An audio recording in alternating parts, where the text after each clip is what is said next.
Angela Rayner, the deputy leader of the Labour Party, has been sensationally suspended by the Unite union over the recent Birmingham bin strikes. And the union has announced it will review also its relationship with the entire Labour Party.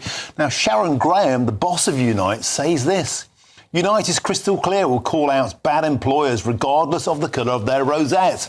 Angela Rayner has had every opportunity to intervene and resolve this dispute, but has instead backed a rogue council that has peddled lies and smeared its workers fighting huge pay cuts. Well, let's get the thoughts now of the senior lecturer in inequality and the anarchist, great friend of the show, Dr. Lisa MckKenzie from my part of the world up there in Nottinghamshire.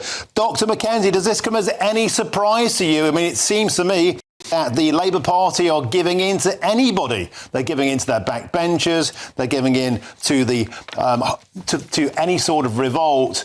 And is this the union flexing their muscles to try and get the Labour Party also to cave into them? Or is it something much bigger? Is this the union's about to walk away from the Labour Party and go hard left? Gosh, there's so much to unwrap there, Martin. I mean, I'm just going to say I'm currently in Matlock and I'm at the Lido. Beautiful. So it's beautiful. But Angela Rayner, I'm going to say it, I'm going to be honest, she's a class traitor. She comes from the working class.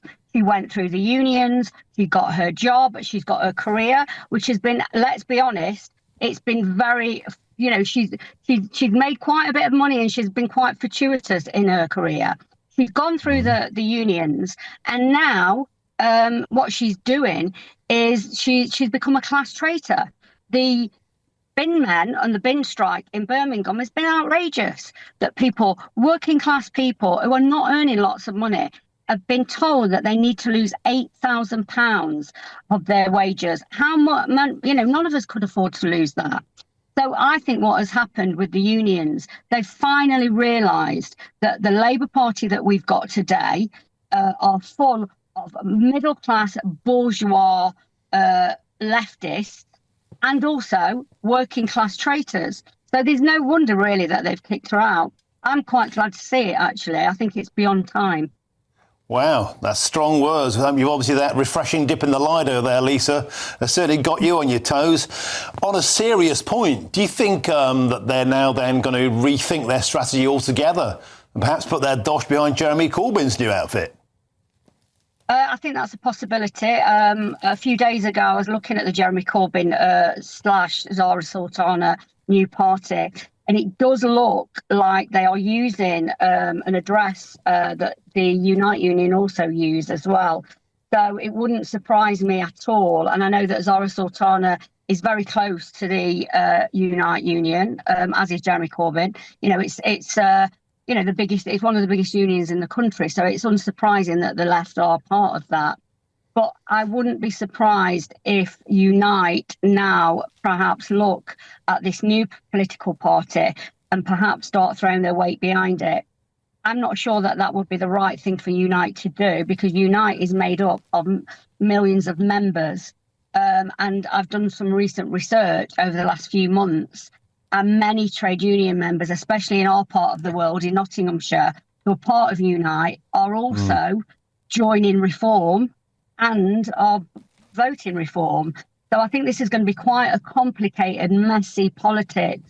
But I say bring it on. It's time that working class politics were spoken about and talked about openly. You know, who are we and what do we need in our country? OK, I think you've hit so many nails on the head there. Loads to unpack. I threw a bunch of stuff at you. You've thrown some fascinating stuff back at me. I think we really are at a kind of crossroads in the Labour Party here, Lisa MckKenzie. Always a pleasure to have your company and enjoy. It's a beautiful part of the world there, Matlock Bath. My dad fell off a motorbike in the 1950s on the bridge there, and he stayed on the road. If he'd gone down into the river there, I wouldn't be here today. So it's a lucky place for me.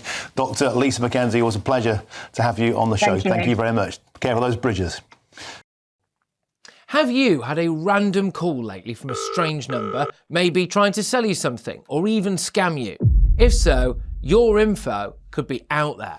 That's because of data brokers, shady companies that scrape the internet for your personal details and sell them to marketers or even scammers.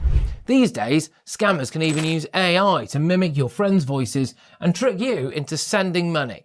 It's not just annoying, data brokers often target vulnerable people with high-interest loans or sketchy offers. But there is a solution. Incogni, the sponsor of this video. Incogni contacts data brokers on your behalf and requests your info be deleted from their databases. And because your data can keep popping up, Incogni keeps sending removal requests to make sure it stays gone. They've just launched a new unlimited plan with custom removals. If you find your info on a weird website, just send them the link and their privacy team will work to get it taken down. Getting started is easy. Hit the link in the description, create your account and let Incogni handle the rest. It's risk-free for 30 days and you'll get 60% off an annual plan with the code GBNews. Take back control of your data with Incogni. Let's return now to the home story, British politics, and that's of Angela Rayner being suspended by the Unite Union.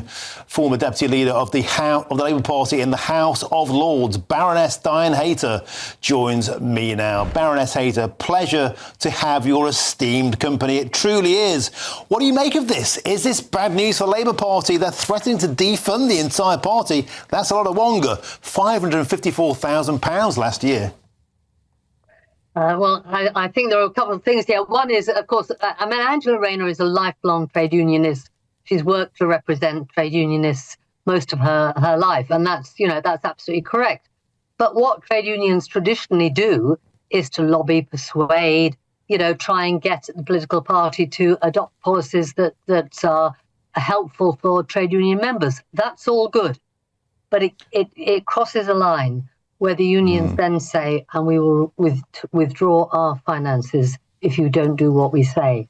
I think that is bad for the trade union movement to be seen to be doing that. But the second thing, of course, is that the Deputy Prime Minister has responsibilities not just to union members, but to the whole society. I mean, she and the government are elected by the whole country and have the country's interests at heart.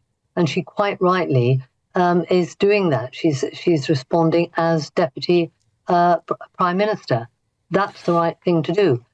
All MPs must take decisions in the public interest, not for any particular section.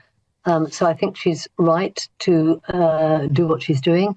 And of course, she's not party to this dispute. It's between Birmingham and the trade union. It's not a dispute that the government is involved in. But the problem we have here is that Angela Rayner needs to choose the horse that she's going to back here. If she chooses to remain neutral and stick on the side of the council and not the workers, then she'll get the chagrin of the unions. But the trouble is, if she caves to the unions, then they will come back time and time again and make similar demands, no doubt, elsewhere. They're flexing their muscles. They carry a lot of financial clout. How do you see this heading out? Well, I think there's only some members of that trade union who feel that way. She's not a party to this dispute. And when I was on the national executive and when I was chair of the Labour Party, the trade unions, including Unite, always used to say to politicians, keep out of this. Our dispute or our issue is with the employer. In this case, it happens to be Birmingham. But when it was any industrial dispute, they did not want politicians involved. And I think that remains the case for most trade unionists. They are there to represent their workers, their members, vis-a-vis a government. And Angela Rayner, the Deputy Prime Minister, quite rightly is not a party to this. I believe that most trade unionists agree that this is something that should be done between Unite and Birmingham, and the government should stay outside of it. Baroness Hayter, what would you say to people with a long memory like myself who remember the lights going out in the 1970s, remember the garbage piled up to our armpits back in the good old days, the bad old days of God Save the Queen, the Sex Pistols? Is this back to the future? Is this the unions once again sending us back to the 70s, trying to take over the country and that way disaster lies? I thought I was the only one that remembered that. You don't look old enough to. But I was certainly around at the time. No, it isn't that. A lot has changed since then. The unions in those days, there was a closed shop. My judgment and my fear, in a way, is if the unions do not behave sensibly over this, more and more of the workers will leave the trade unions. That, to me, as a lifelong trade unionist, is a disaster. I want people active in their trade unions, but I also want trade unions to keep their role as representing their members vis-a-vis the employers, and indeed a role in the Labour Party of trying to make sure that where the Labour Party's policies, for example, over the provision of schools or education, helps their members, they act as a lobby on us, but not a control on us. I think that's what most trade union members want. So no, I don't think we're back to the days that you must have been in short trousers at the time. I was, and that meant I could really feel the cold a lot more. Look, we have to leave it there. Thanks for joining us. With pleasure. Please come back on the show. Fantastic guest. And that is Baroness Diane Hayter. Thank you very much.